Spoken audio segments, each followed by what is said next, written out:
Thank you, Fraser.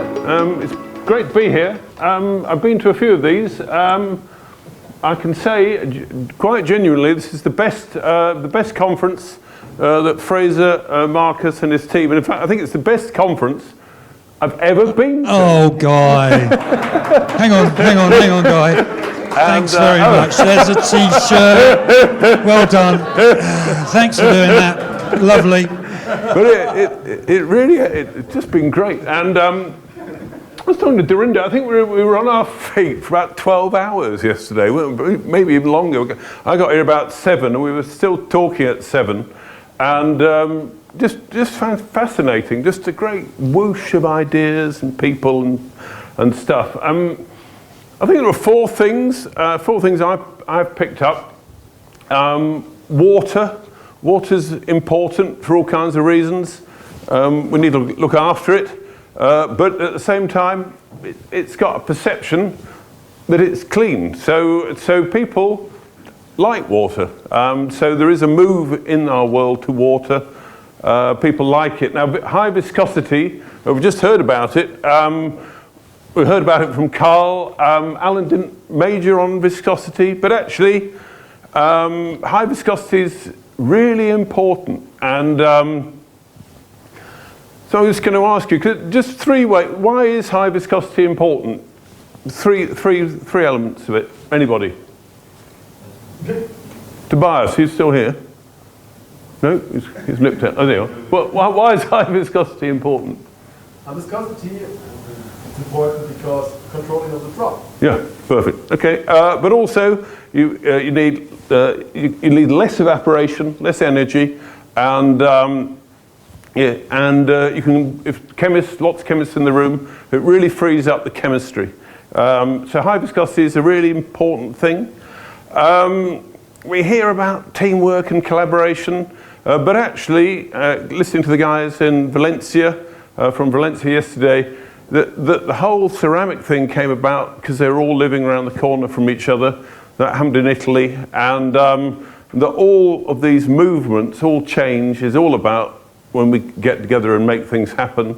Legislation, there's a tiny bit of it, but I think we shouldn't forget Domino, to some extent, built its business on the basis that in the early days, people were legally obliged to buy their products. And Alan's talked about this. Legislation is really important, and getting to the policy makers and getting them to listen and shape is really important for what we're doing. I'm talking about what we're doing in Archipelago, about moving away from plastic to paper. And just a few words about us. We're an inkjet company. We're really proud to be part of this community. It's just a great community. And I've been, as I was saying yesterday, I've been in inkjet since I was 21. So I've been in it a long time.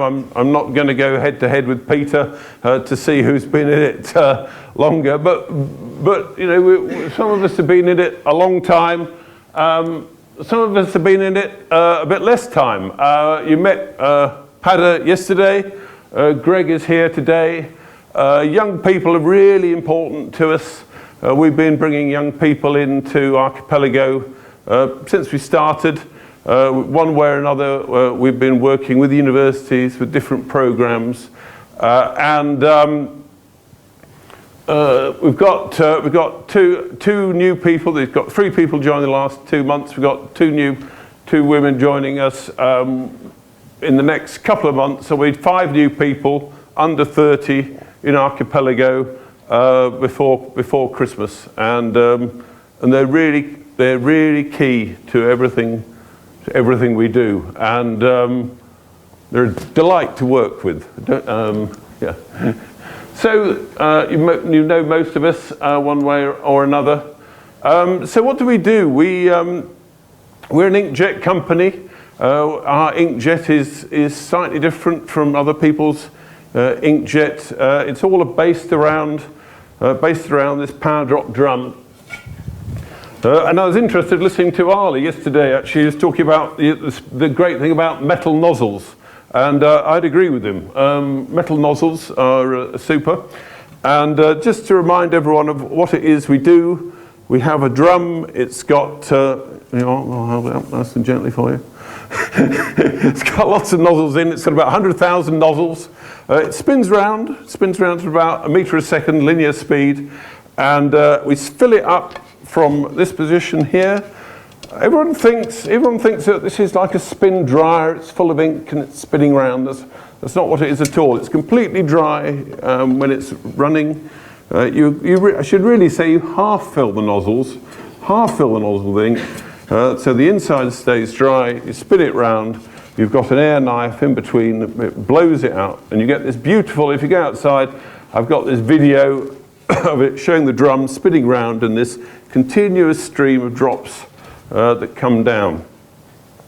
And why is that good? Well, it allows us to put a continuous coating onto materials. Now, all of us always think, mass digitization, mass customization, but actually, as you just heard in the first talk, that just controlled coating is hugely bigger and hugely more important, and in terms of environmental change, using chemicals without waste is what is going to really make a difference over the next 10 years. And that's what we do. But again, going back to my point about the movement, we're not the only ones doing it, and we're pleased to be part of the movement. And our focus is plastic packaging.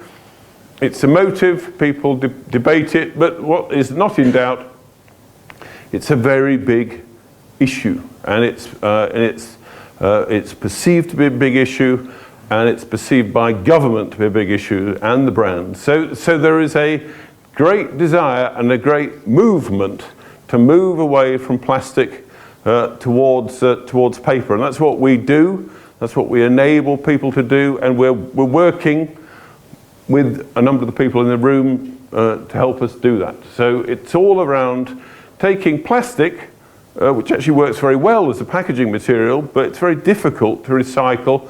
The things that make it good as a packaging material make it hard to recycle. There's a lot about well over 100 million tons, and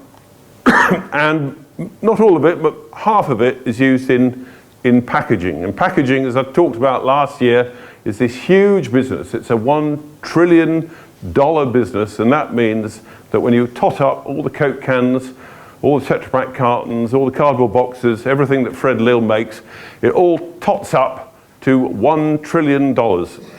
And Fred gave us an idea of what these packages cost, about 5p each.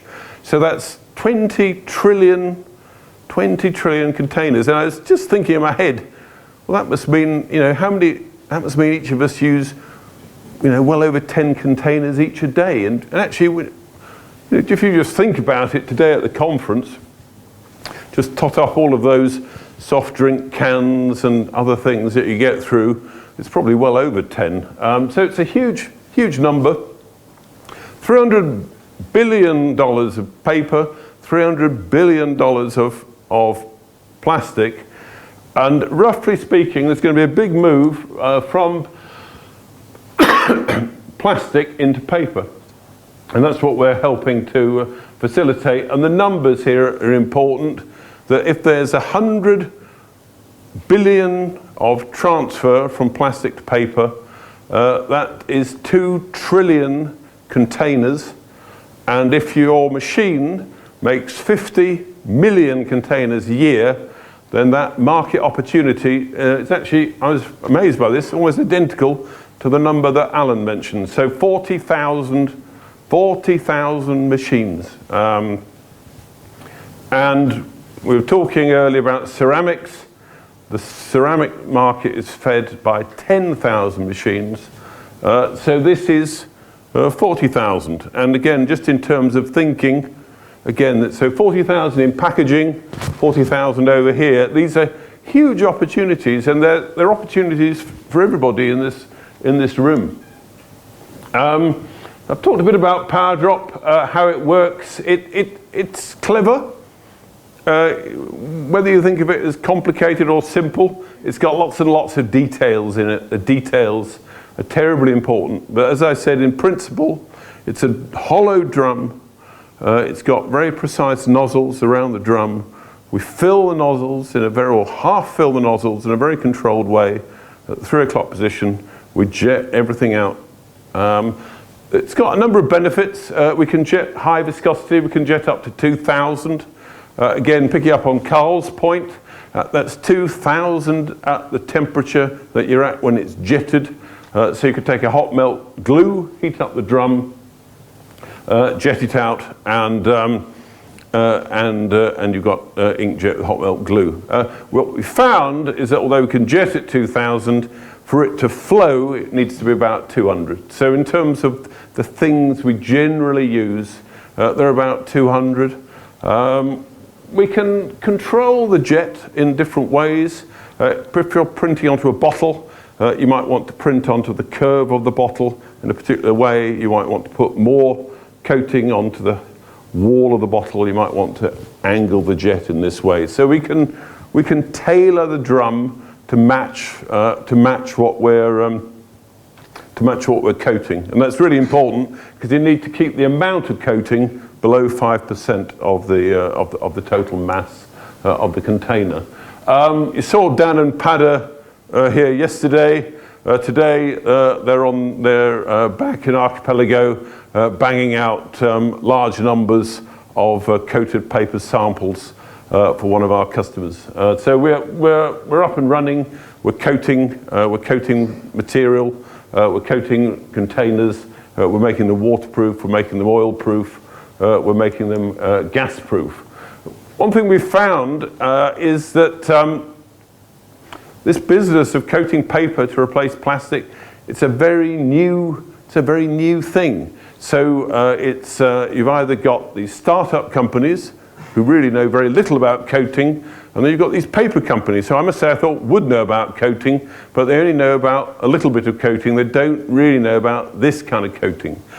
So we've been working with the coating chemicals companies because they know quite a bit about coating. We know a little bit, but learning more about coating to get the whole end-to-end coating process.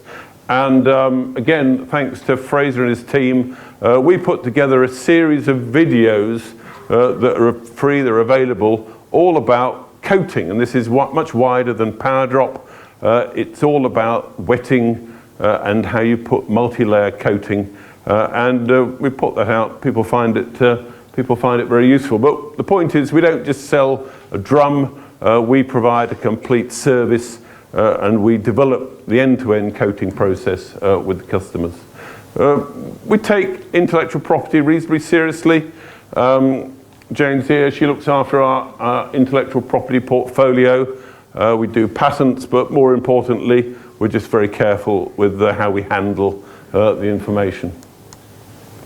It's a big opportunity, and it's, I think, really important, and it's really good that I've got Alan and Carl and others here, because it's just to really emphasize the size of these opportunities outside individualizing labels, which to some extent is what we've been doing for the last, as an industry for the last 30 years. But the opportunities outside of that are huge. For thousands there, it's thousands of PowerDrop machines, it's tens of thousands of machines in this area. It's a huge opportunity for everybody. Really grateful to what FuturePrint have been doing with us. We've created a lot of material. Very pleased with the videos that we put together on wetting. These are, as I say, very easy to watch, 2 minutes each, free available from our. Just you don't need to download them. You don't need to sign in. Just they're free to view on our website. The podcasts we've also found great. So please, Jane and I and Greg are here all day. Hopefully we're already in contact, but if we're not, we'd like to talk more and work with you. Thank you very much.